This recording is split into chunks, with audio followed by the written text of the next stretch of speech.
Okay, so let's talk about the tipping conversation. I'm joining in as a literal person who works in restaurants. Now, I work in fine dining restaurants and I work in like casual, kind of like high paced restaurants, all of them. And I just want to explain this to everyone who's just making these YouTube videos right now, just to kind of clarify some stuff. So, firstly, like I was introduced to this topic. This is what like I grew up in a family of entertainers. So, I had never met anyone who had actually ever been a waitress, and I had also never met anyone who had been like a professional or an academic or a doctor. At this point in my life, though, I'm very familiar with both sides of that fence, and I can say quite a lot from actually understanding all sides of the spectrum because right now I'm a server. So, as a person who works in the restaurant industry right now, I can tell you, mm, um, it is not easy being a person who's like waiting, who's taking your order and waiting on you. But let's start with the position of cashier. A cashier is just the person who's like typing in your order on the little till, and they do that all day. So they're just typing in your order. Now, I don't know, like you as a consumer, as a person who is deciding to like leave your home, like here's the thing. Every single person, like you as a consumer, you can just fucking stay your ass at home and cook at home and eat your meal at home like all the other poor people. If you were deciding to go anywhere outside of your house and have a meal, you are making a conscious decision to spend money in the economy wherever you are in the world to like experience the meal that someone else is preparing for you. There is a person who created that menu who literally took the time to like figure out how to put their own money into making that meal, making it taste like it does, and there are people who are cooking it. The person who is taking your order, like the if it's like a very low end McDonald's, Chick-fil-A type of situation, okay, like there's different parts of a restaurant. So like in a McDonald's, Chick-fil-A, Cracker Barrel, places like that, well, maybe not Cracker Barrel because that's like one step up, but maybe like Burger King or like the Cookout or something. Starbucks. All these places, there's a person who's just at the cashier's register and they're like ringing in your order. That is not the same person that's actually making the drink. And that's also not the same person who's like calling out to you to like get the drink. All of those are like different positions. And when they're like, hey, when the little till the cashier machine says, would you like to leave a tip?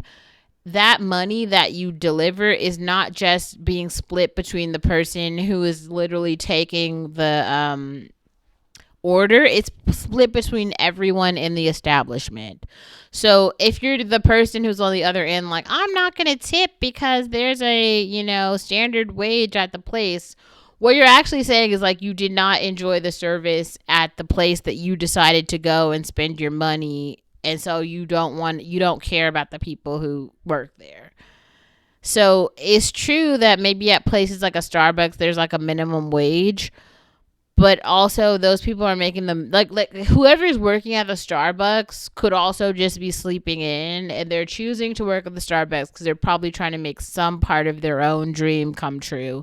Even if that dream is just like moving out of their parents' house, that's a real dream, and they're getting up every day and going to the fucking Starbucks and trying to like make that shit happen. And you being like you're not gonna tip is actually like you're basically saying all the other people who went into making your drink, it's a fucking dollar. Like, maybe tip. Or else just make the drink at home. Like, if you're not going to tip and you, like, don't care about the person who's making, like, if they do an awful, like, if you have a really, really shitty experience and the person is, like, extra awful, then maybe okay, like don't tip, right? But like if the person is like kind of nice and decent and they get your order right, like leave a dollar. Leave $1 or else stay your broke ass at home. Like, that's a real option. Because I feel like all the people I hear about being like, tipping culture is outrageous. If you're that broke, bitch, go home. Like, we don't need to see your broke ass posting shit on Instagram all day with your like lattes that somebody took. Somebody, like, when y'all are posting these photos of these like beautiful lattes, somebody is taking their fucking time every minute and crafting that shit to make it so that y'all can take those pictures. In the same way that y'all finally understand, like, makeup artists deserve things. Okay, personal stylists deserve things. Hairstylists, just manicurists deserve shit. Because they have y'all coming out looking fabulous. The people who make your food and your drinks deserve shit too. Because, like, they could just put it in a cup and have it looking shitty. And instead, they're taking their fucking time. They do this shit for 8 hours a day. That's like 100. Like, I don't make coffee, so like I'm not a barista. A barista is not a cashier. But at the end of the day, when like all of the tips come in, the barista and the cashier are sharing those tips because it's like a pooled house, a pooled tip house. So like all of those people are sharing the money with each other and living off of those funds. And they're coming in every day and taking hundreds of orders and the baristas making hundreds of drinks, and y'all are taking pictures of these drinks and getting utility from Instagram. Like, some of you guys are getting sponsorships from the fact that like your drink looks so good. And even after all of that, you're like, oh, I'm not going to tip. Tipping culture is outrageous. Okay, fine. I'm going to encourage people to make ugly drinks at the little fast chain restaurants. Make ugly drinks, then nobody will post them on Instagram because they're fucking ugly. And now you don't tip, right? Because you don't care about the people who are making your drinks. But let's talk about the people who go to like actual restaurants where like they're sitting down. There is literally somebody taking the order, bringing them shit, like bringing them sauces, bringing them coffee, bringing them drinks, and they tip like $1.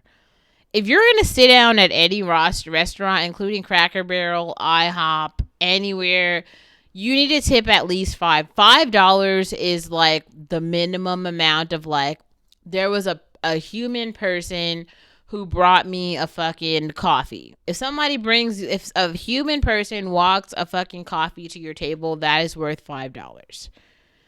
If you don't understand that, you are way too you need to fucking take your broke ass home and like make the meal yourself. Straight up. Like, you are not at a place where you can participate in restaurant culture yet. And if you are a decent person who's grown up their entire lives going to restaurants, you tip at least $10 for every single bill. If the bill is $8, you're gonna tip $10. Unless the service was really bad. Like, there are some servers who are really bad. Like, they completely fuck up your meal. They never make it better. They're not nice. I understand, even if the server like gets something wrong, but they like go above and beyond to like fix it. They take shit off your check. They're bringing you the right drink after they got it wrong. Because like there's the server who's just like bringing the shit to your table, and then there's the kitchen who's like cooking the food. Those are like different things. And then there's like the bartender, right? So like if you're ordering like a bar drink and then it takes 30 minutes to make the bar drink, that's actually not the server's fault. That could be the bartender who's taking just a shit ton of time to make the drink. And like, what can the server do? Nothing. But like, some of you guys are like going to like fine dining restaurants. Like, this is crazy. Like, y'all get on Open Table, you're doing the Google reviews. Oh, I want to go to the hottest restaurant. Yeah, it's like the same thing of like, I want to wear the prettiest dress, and I want to have the best body, and I want to have the best face, and I want to be snatched, and I want to have the hottest hairstyle. All of those things require work and money. You don't just like wake up and be like, oh yeah, I have the shit. Like, that's what I think is so funny. Like, I continue to say I'm the economy ticket, but the economy ticket isn't free. Like, I still have to get up every fucking day and work for this. Like, this here, as basic and mediocre as you may call it, it costs money. It ain't $0 to live even the Olivia life. The Olivia life requires you to go to work every day. To be me requires you to earn $160 a day. If you're willing to earn $160 a day by putting on your shoes, brushing your hair, showing up on time, being just basically accountable in the most basic ass way. I'm not talking about any education or anything. I'm just literally talking about being halfway decent, okay?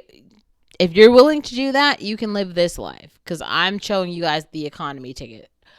I am in very close proximity to people who are living like 3 times better than me and 3 times worse than me. There is a spectrum.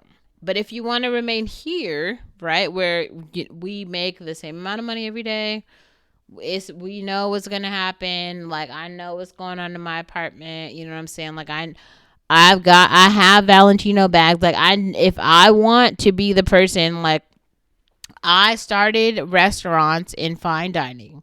So I started at the top, and I also understand the middle and the bottom and how to work all of those areas now to earn money. And even at the bottom, like at restaurants that are not very nice, you can still earn a living, a really good living. Like, I know a lot of people because I work at all 3 levels of restaurants. Really, like McDonald's type of restaurants, not exactly McDonald's because we still like deliver plates to trays and there's still tips and servers, but then one above it, and then like the top tier restaurants. I work at all of those at the same time, and so every week I just kind of compare my experiences at all 3 of those restaurants, and I'm like, this is interesting.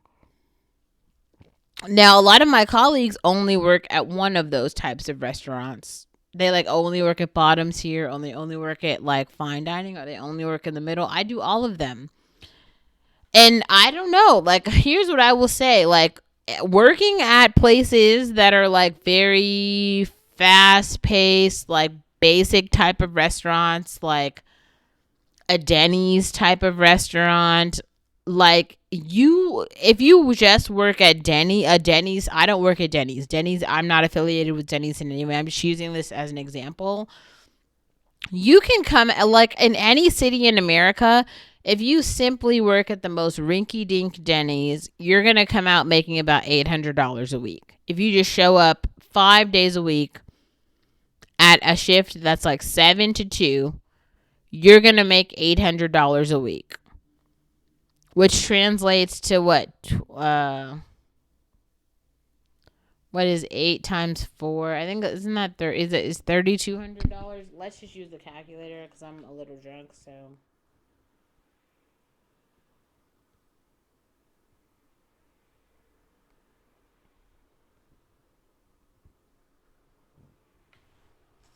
yeah, so if you just work at the Denny's 4 days a week, did I say 4? I think I said 4.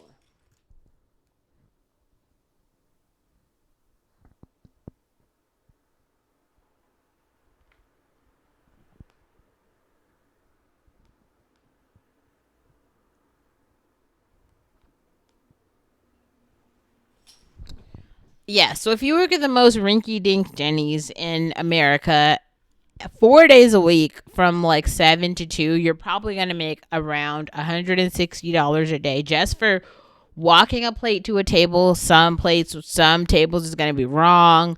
You don't even have to be polite. Like if you just legitimately walk plate to table, people are going to tip you $5 for that, for just walking coffee from the kitchen to the fucking table. They're going to be like, I understand that people understand that servers are doing a position in society that costs money. They are earning their money too, and they're going to just tip you for being a member of society. Being a server is a real member of society sort of job. It isn't going away. But they're just like, I just see this in the Black American community a lot. Like, y'all just don't understand like how to participate. So it's just very strange because I feel like in the restaurant industry, everybody hates black tables. Like nobody likes to take them. And I just don't want you to be the black family who's going into the restaurant understanding why you're getting bad service. It's because y'all don't tip. Like especially if you have a group of every person at a table requires about $5 worth of service. So if you got a group of fucking 4 people, you need to be tipping $20. If you got a table of 8 people, you need to be kind of tipping like $5 a person, legit. Like, and I feel like y'all aren't understanding that, and it's so strange to watch. Like, y'all are too broke to be going out to restaurants. You just need to stay your broke ass at home. No lie, stay your broke ass at home. That's a real thing.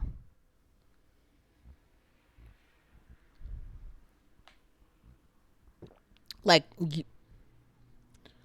cooking at home is a real option.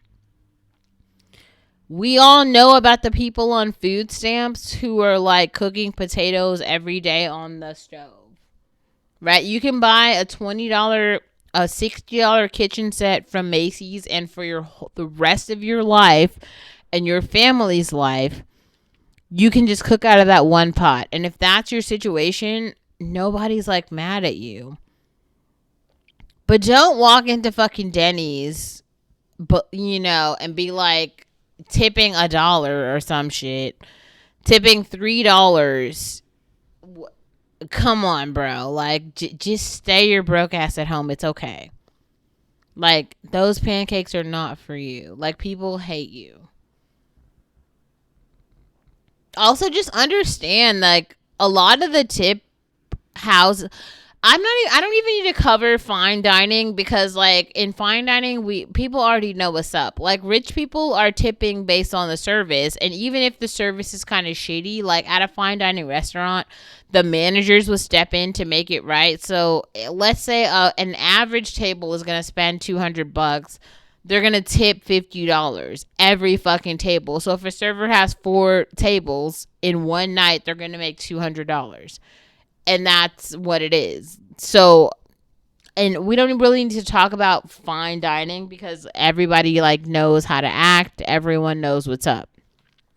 It's all the other places though that seem to have like a real like issue. Like, y'all are like really confused about how shit works. And it's sad, because there's a lot of participants in the like funnel who are like like, y'all are talking about tip culture and not understanding that there's an entire chain of people who are that like invisible people in positions that are going into making your food. Like, you've got the back of house staff, which is like the dishwasher, the people who are cooking the food. Then there are other people who are just walking the food to the table, who are not the servers, the people who took your order and were like nice to you and tried to correct all the shit that was wrong. Like, all of these people have to play together, and just imagine how like awful it is to just work with regular people in society. People in restaurants who don't like each other also have to like work with each other to try to get your food to the table, and that is fucking hard. It's really hard. Like, the people there also don't like each other and somehow have to figure out how to like talk to each other to get the food to the table. And it happens in some magical way by people complaining, everybody, the manager stepping in, fixing shit, comping shit. Like, it happens, but it's by like pulling teeth. It happens. Like, when people are talking about tipping, it's for a fucking reason. Like, it seems like the food is just coming out of thin air to you. Or it might seem like, oh, like this is happening so simply. But also, I feel like there's something very interesting about like middle class and upper middle class people, because typically, I don't know what it is, but at some point in their life, middle class and upper middle class people end up working in restaurants. So they just learn these lessons by like brute force. Like, they literally end up working and seeing it for themselves. Like, I saw Brett Cooper made a video about how she worked in restaurants, and so she like understands like tipping culture. So she was basically comparing like the Starbucks cashier to like a regular server. But one thing I've even learned about, and I even tip the Starbucks baristas at this point, because like I understand that like they are making the drink that I'm posting on Instagram. And if I want it to taste good and be pretty, like, they're doing the work to do that. They deserve a tip. What I can say is there's like a chain of people, and like, okay, maybe these people didn't go to school for like 10 years to like do the job, but they did go through some training. Maybe it was 6 weeks of training to like be able to make that coffee or whatever, but they make that coffee all fucking day. Like their whole job is like make that coffee. And they do most of them do a pretty good fucking job of like making that coffee. So like give them their points for just doing that. You know what I'm saying? Like this is kind of frustrating. Like some of y'all should just stay. If you don't want to tip, just stay home. Because you don't want to be the person who like y'all think that like the restaurant workers like servers and bartenders all know each other. So when you're the like awful person who doesn't tip and then you start going around to other restaurants, people know about you before you get there. Everyone just talks about you and they're like, "Oh my god, she's coming tonight. She's never going to tip." And that's why y'all keep getting shitty service. Specifically the black people, the black families who are like the black dudes who have families now who also tip like $1 or something. Like, just stay your broke ass at home. Like, stop going to restaurants because you're like making it awful for like all the black families. And as the black server, like, I'm sorry, but I also dodge black tables. Like, I'm trying to get my tips. Like, sorry, dude, if the black families aren't tipping and they all want to be like ghetto ratchets who don't tip, no, I don't know who's going to serve them. A robot?